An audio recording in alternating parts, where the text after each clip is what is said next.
Yo YouTube, what's going on? AJ here, back at it again with another video. And in today's video we're going to be going over the top 5 changes Kuro Games needs to add into Wuthering Waves. They'll take this from a good gacha to probably the best gacha on the market.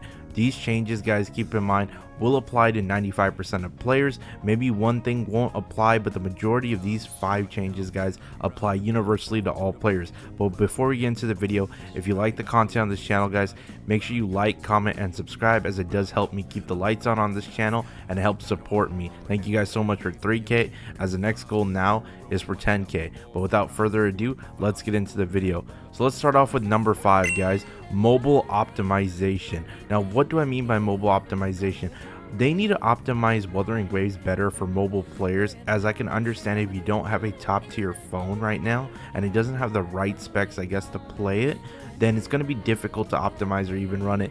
That being said, I know Wuthering Waves does kind of have an issue because it uses Unreal Engine, guys. Unreal Engine allows them to do a lot of crazy and creative visual things with the game. It's going to be a lot of crazy stuff that's probably going to get added in the future for Wuthering Waves in terms of cutscenes, gameplay, and stuff like that. So for phones, it's going to be even difficult, even no matter how much they optimize it, probably to get it running perfect. That being said, I know a lot of phone players are also wanting controller support. So if they could even just add a controller support, and then maybe they can lower their settings down on there to make the game run smooth, I'm sure a lot of mobile players would be happy just to hear the controller support announcement and some optimization announcement. Moving on, let's get to number 4. More forecast echoes to build on characters. Now, what do I mean by that, guys? Well, we have a lot of echoes right now in the game. If you guys seen the last video, you know we're getting more echoes. We don't know what values they are, if they're going to be 3, if they're going to be 1, if they're going to be 4, but we do need more forecast echoes. Why do I say that? Well, because forecast echoes, guys, the ones that have 2 forecasts, they're allowed to run 4-4-1-1-1. Even though 4-3-3-1-1 is the better build, people have done the math and the calculations, guys. You can go look at any calcs channel, right? And the damage difference between 4-4-1-1-1 and 4-3-1-1-1 is literally a 5 to 3%, around that ballpark, right, of a difference. It's not much. The reason why it's so big for us to get double forecast echoes into certain categories that don't have it, or certain echo sets that we don't have, is because it allows us now to build characters faster, spend less materials on tuners, echo materials and stuff like that. That way we can just smoothly build the character, play with basically their max potential, and move on building the next character, because everything gets expensive in this game. Now let's move on to number 3, improved co-op / events. Now what do I mean by that? I feel like co-op events and stuff, co-op is interesting in Wuthering Waves because you guys can abuse co-op for echo farming. So if you run out of echoes in your world, or a certain set of echoes that you're trying to farm, you can link up with a buddy, go into their world, and farm up all their echoes in there too. Now, I'm not saying stealing echoes, because if you get a drop for an echo, it's most likely your buddy gets the same drop and you both collect the same thing. So it's a great strat to do if you guys all need to farm a certain set and stuff like that. Y'all go into each other's worlds, and it kind of builds this somewhat of an infinite loop, but I mean, it just basically is an abusive method that you can get to building up a character fast. However, aside from that, we really don't have anything we can do with co-op. I mean, the most fun you guys could have is probably go to Mount Firmament and fight the 120 level light cruiser, and he's pretty much a challenge. I know me and my friends had a fun time with that, because with the frame delay for a second, it was making the light cruiser OP as heck, and he was spamming from far away. It was fun but tedious. But yeah, guys, I think there's certain events where we can have co-op, where it would be fun to play with your friends and improve upon that concept, because not a lot of gachas, at least the big 4 of gachas, have any sort of good co-op mechanics. Number 2, more endgame. And what I mean by more endgame, now I do believe, guys, we're gonna get more endgame in the future regardless, but we need stuff like dungeons. We need a monster hunter event. What do I mean by that? If you guys have watched the video before about more endgame coming, it's easy for them to implement a dungeon system in the game. The reason being is, look at Xiangli's story quest, guys. If you guys remember Xiangli's story quest, it is kind of like a dungeon in itself. You go through into this new environment. There's a couple of puzzles you can do. You can add multiple waves of enemies you can clear out. You know what I mean? Give us rewards along the way. Each time we move up the area or something like that, you can add a level boss. You can add a level 80 boss, a 90 boss, a level 100 boss to finish the dungeon. It can be a great event with huge awards and a fun time to get through.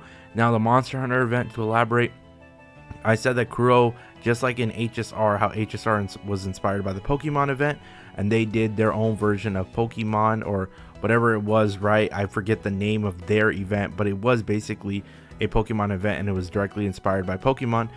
Kuro Games now has something to where they can do it with Monster Hunter, because they have big creatures that are world bosses on the map that you guys can farm weekly, like the bell turtle and stuff like that. There's no doubt in my mind that they can take something like that, make a bigger version, say this is a monster that's threatening Jinzhou or a upcoming city that we have to go stop it, and you can make it single player, you can make it co-op and stuff like that. And you can make this like a reoccurring end game event where it happens once a patch or something like that. Huge rewards, hunt down this monster, knock it off, and just giving us something to do every other patch. I mean, more stuff. That way we're returning to the game and enjoying it even more.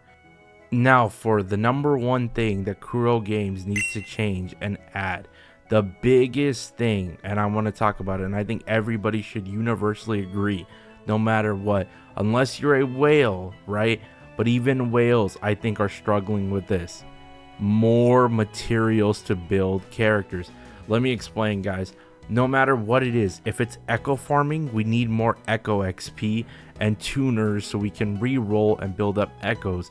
But the materials to level up characters in this game is getting very tedious now.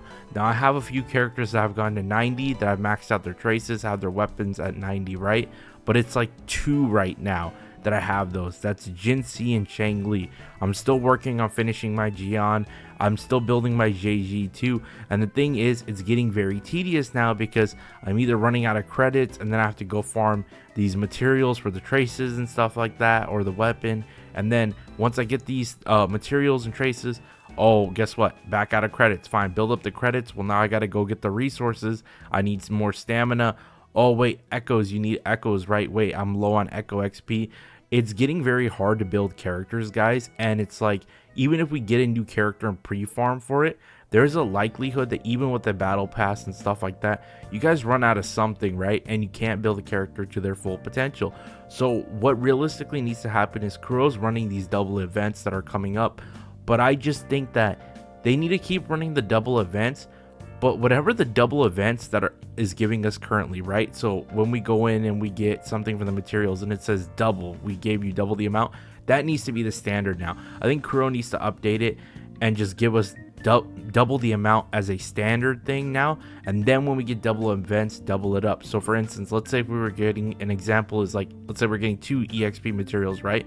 They need to make it 4, and then when we get the double event, it needs to become 8. It's just an example number, guys, but yeah, materials, if you guys are at that point where you're trying to clear endgame, push for tower and stuff like that, it's getting harder and harder to build characters. And I know the excitement around Shorekeeper is coming up, and the sad reality is, if you did pull for Zhezhi right now, or excuse me, Zhezhi, guys, and you guys are building her up and you know how OP she is with Jinxi, the reality is also you have Xiangliyao that maybe you want to go for, or you want to go for Shorekeeper, and you may not be able to max out the character or bring it up to its full potential.